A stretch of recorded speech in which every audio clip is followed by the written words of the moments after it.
Start, conscious it's now after 11 o'clock and we're running a little late.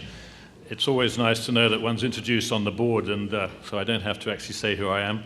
Can I just make one point though relative to the last panel before I move on to the business side, and that's to acknowledge Pauline in the sense that she has now been made the head of the Ministry of Pacific Island Affairs, so in fact we're going to lose her from AUT, of which we're very sad, but Pauline, congratulations on that appointment.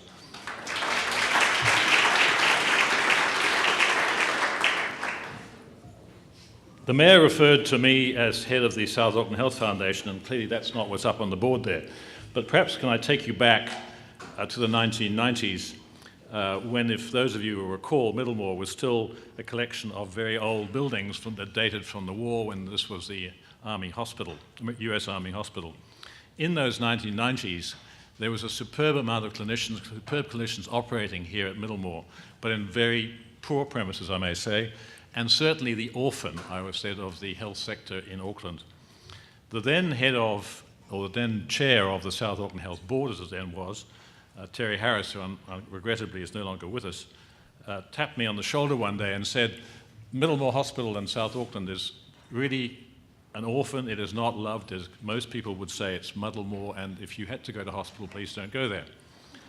But he said it is comprised of wonderful people, and those wonderful people need two things. They need moral support that the community of Auckland loves them and needs them. And secondly, they need more money. Would you form a foundation and help?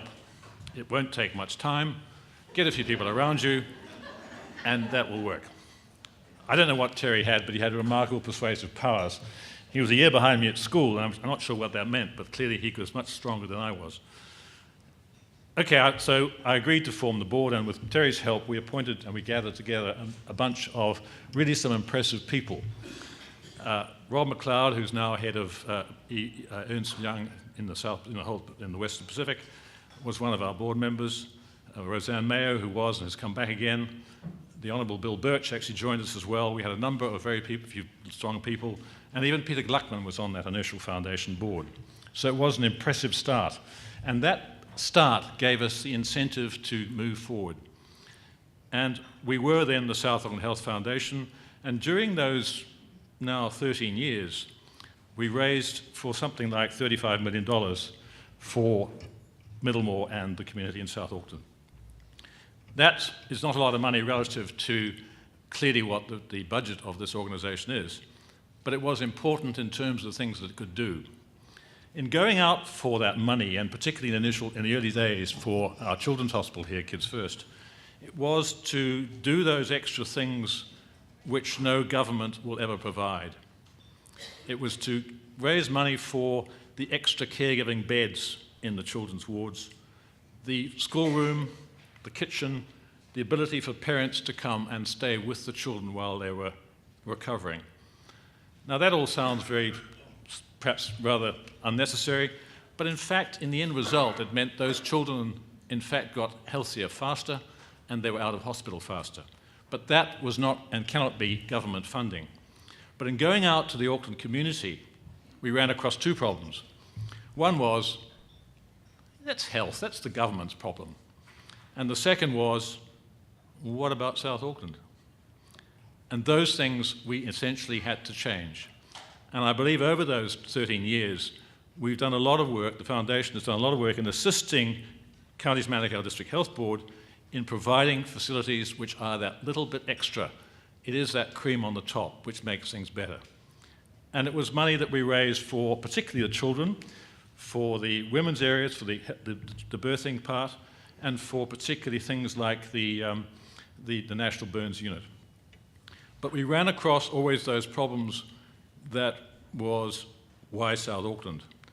And one of the reasons we always had to put about, and still do put about, was that if we can do something to improve the lot of South Auckland, in particular the deprivation side of South Auckland, the health side of South Auckland, it's not just going to help just South Auckland, but it will help New Zealand in total.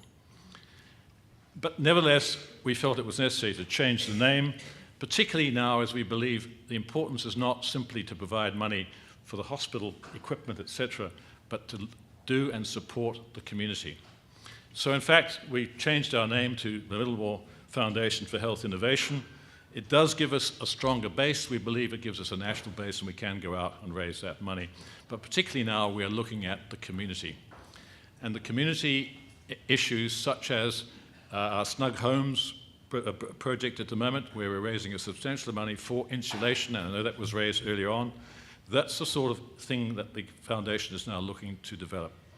But there are so many other things in the community that require that effort. And the work that we got in terms of the early days from the business community to support what we were doing in equipment, we are now seeking and will continue to seek strongly for the community. And I guess that takes us to where we are today. Now, I won't introduce the panel right now, but I will introduce our next guest speaker, our guest speaker, in fact. And we are very fortunate today to have Russell Wills with us, the Commissioner for Children. Russell is a community and general paediatrician at Hawke's Bay Hospital, and last year was appointed as Children's Commissioner. He was previously a national paediatrician for Plunkett and a senior lecturer at the Wellington School of Medicine, and has led a number of programs in family violence intervention and intersectoral community interventions for children and young people. He has contributed to publications, national guidelines, and projects on autism, family violence, child abuse, and the medical aspects of children in child, youth, and family care. Russell, thank you.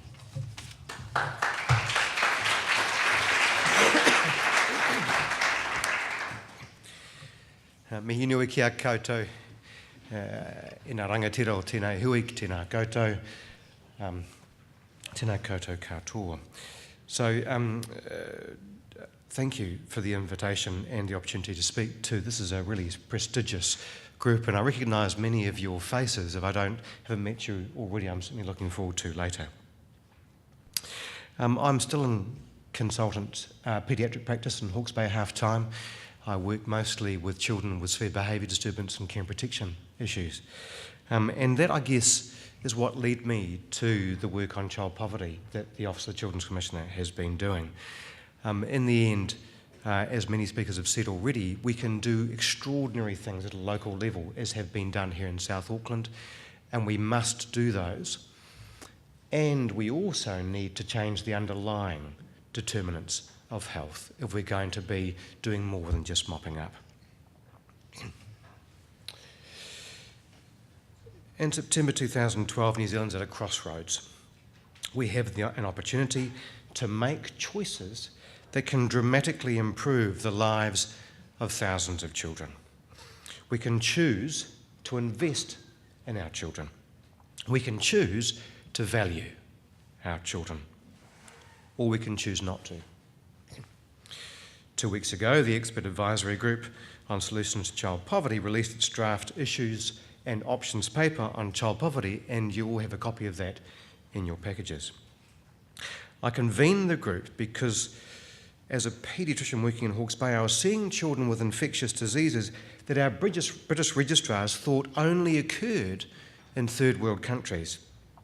Rheumatic fever, tuberculosis, severely infected eczema, and assaults on children all occur in New Zealand at staggeringly high rates compared to the rest of the world. And all of these conditions and many others have their roots firmly planted in poverty. So poverty in childhood matters. It means your mother is more likely to smoke and not eat properly when she's pregnant. You're therefore more likely to be born too small or too early. You're more likely to not attend preschool and to arrive at school hungry and not ready to learn. You don't learn if you're hungry.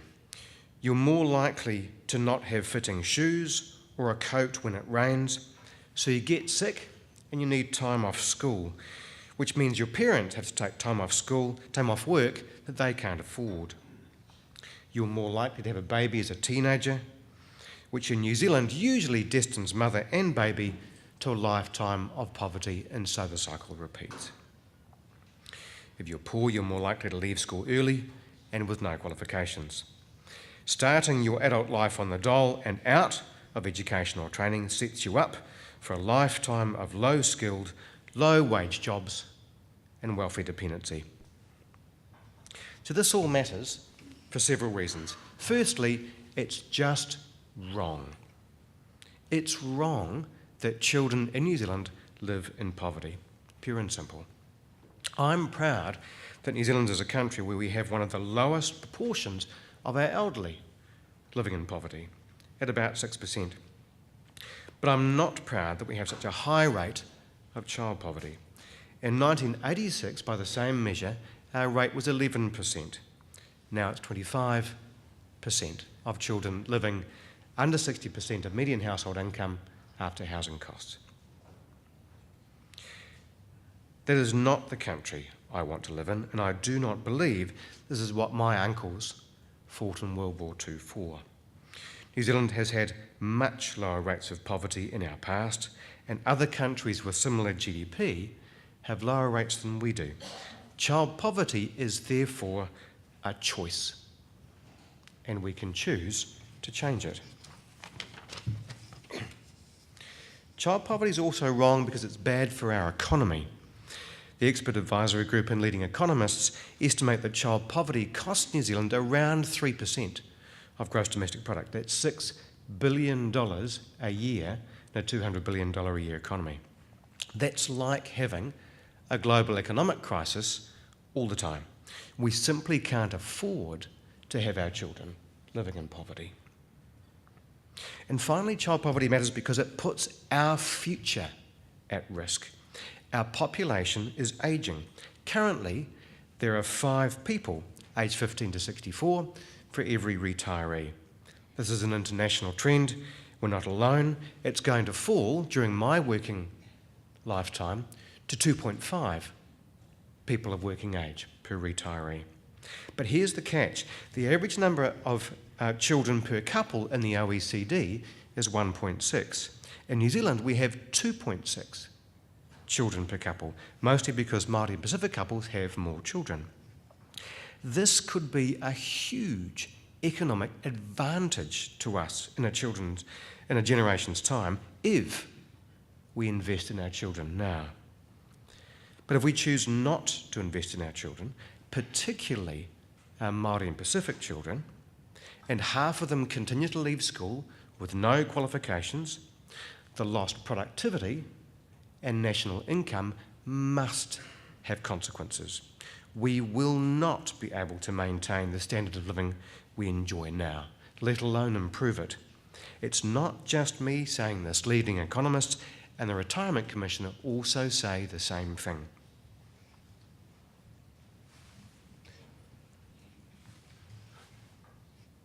So, I believe we should take an investment approach.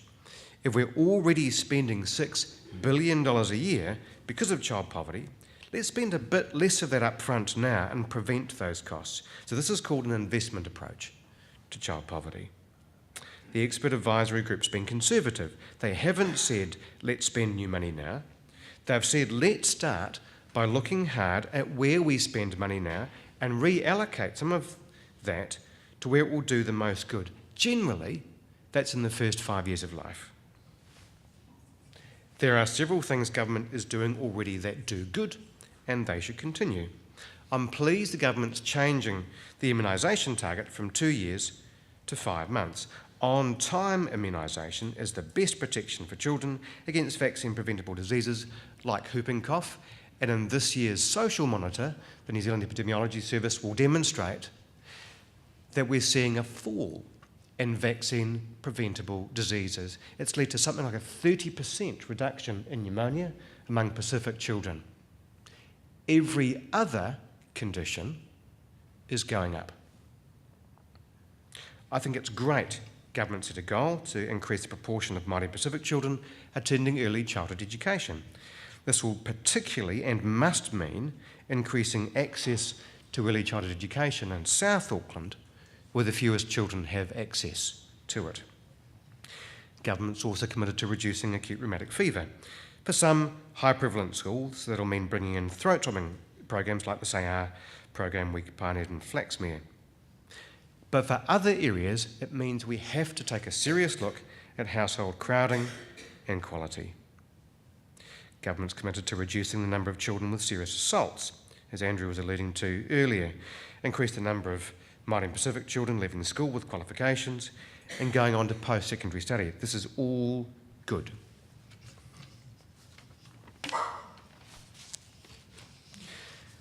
But the expert advisory group thinks, and I agree, that there's more than we can do.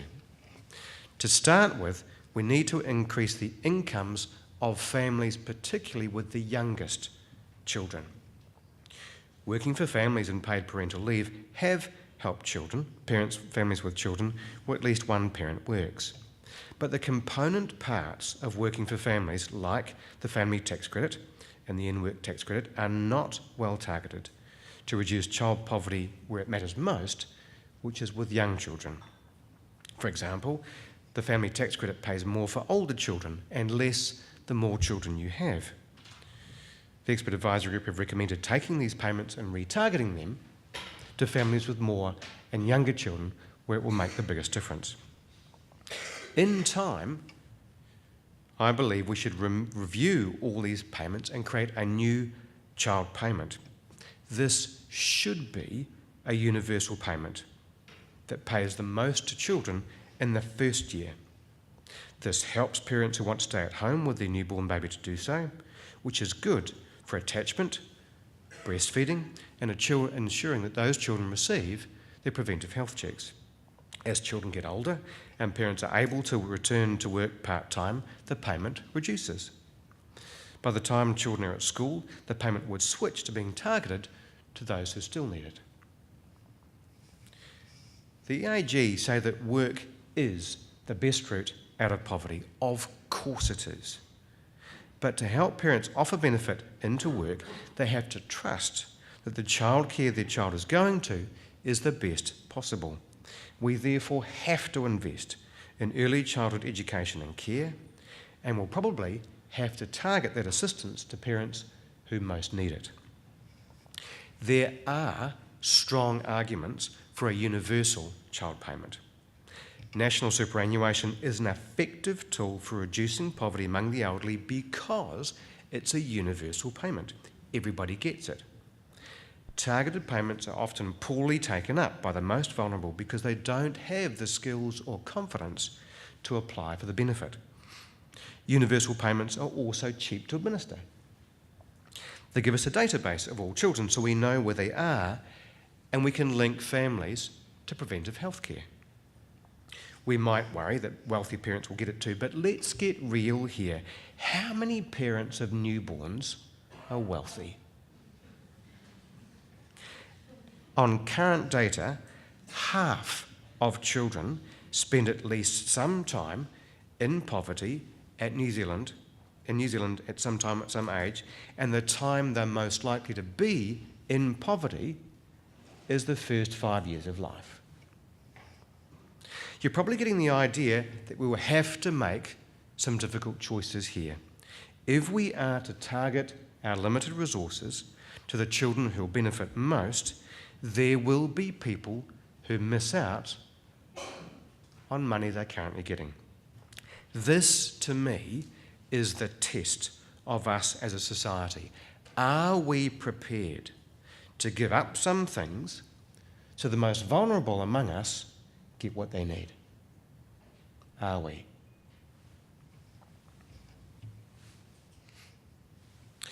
We desperately need to improve the quality and supply of social housing.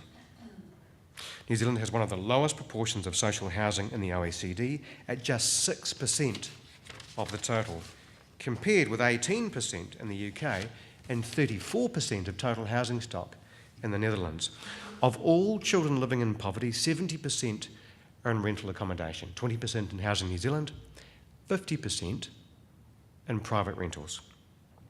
Private rental houses in New Zealand are in woeful shape.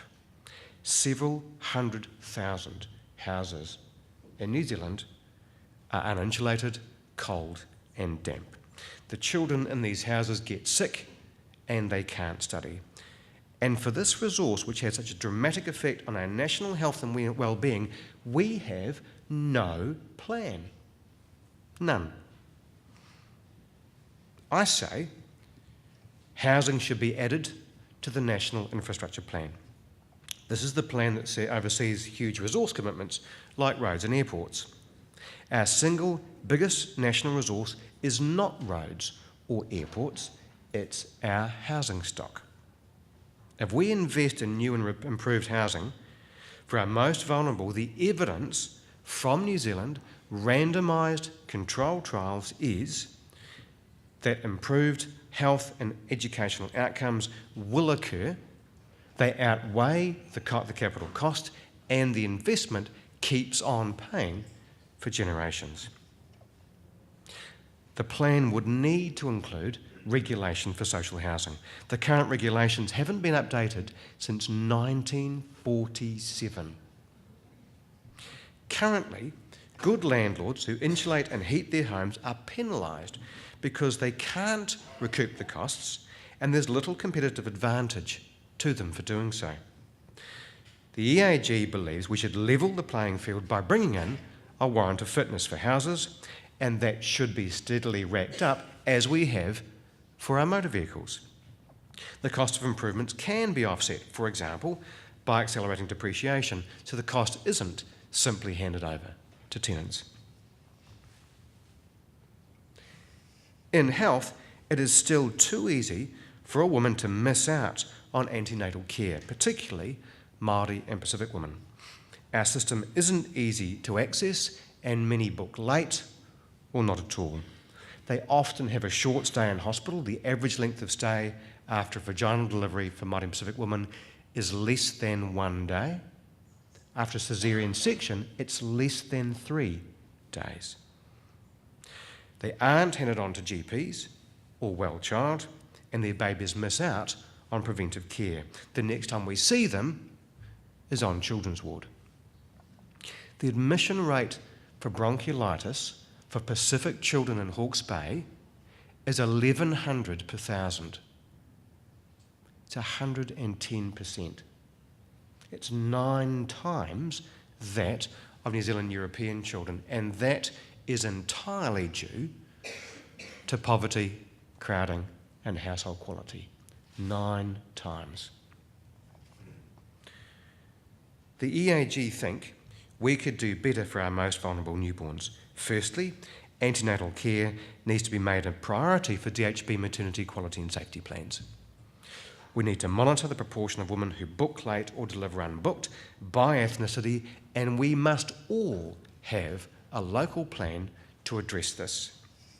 Then, we need to make sure that every baby is connected to a GP, a well child provider, and on the National Immunization Register before they leave hospital.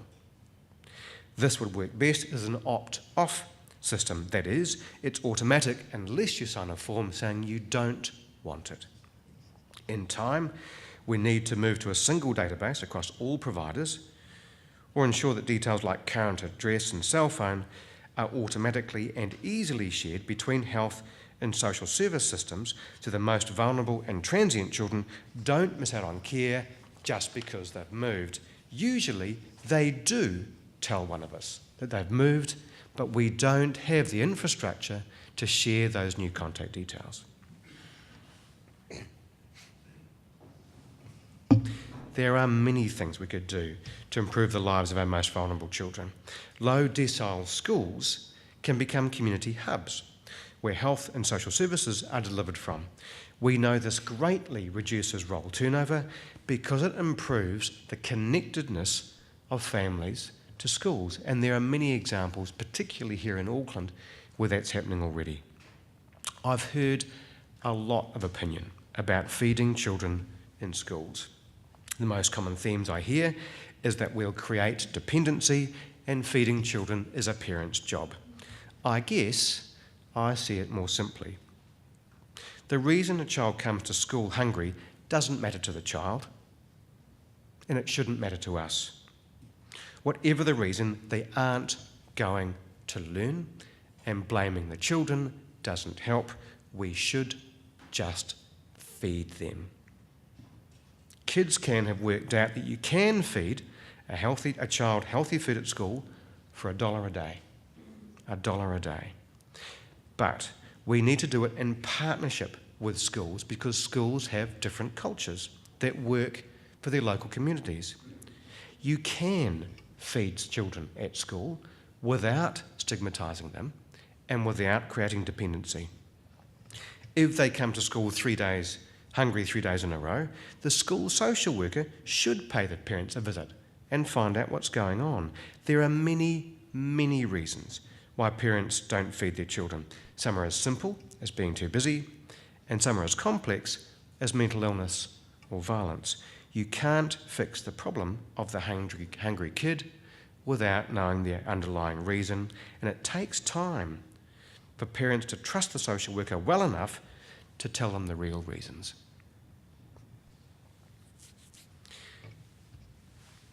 There's a role for business here. I love what Ko Awatea is doing with business in South Auckland. I think it is a model for the rest of the country.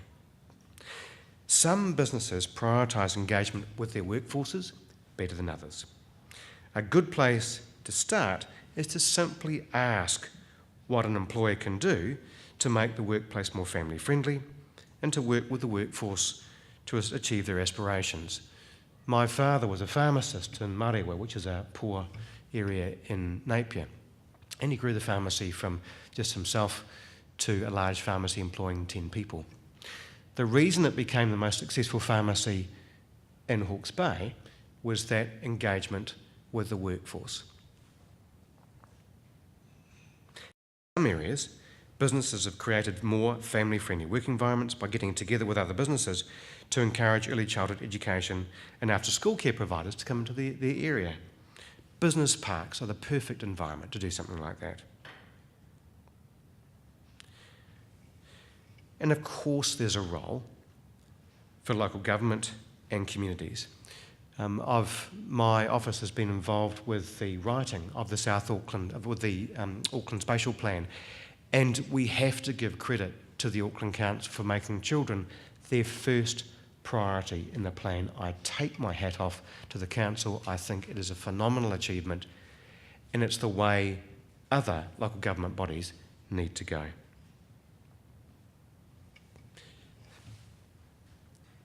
So I'd bring you back to the beginning of the talk and ask you this. We are at a crossroads in our history.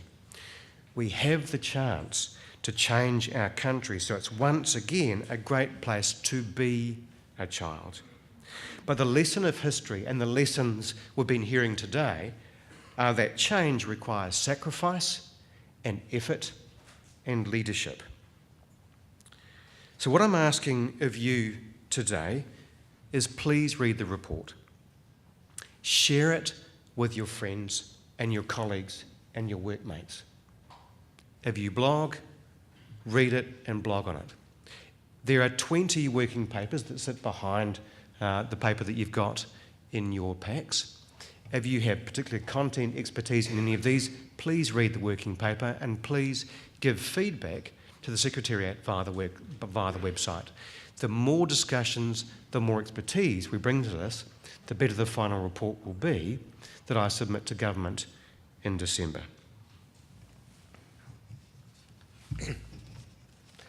I think New Zealand could be a different place.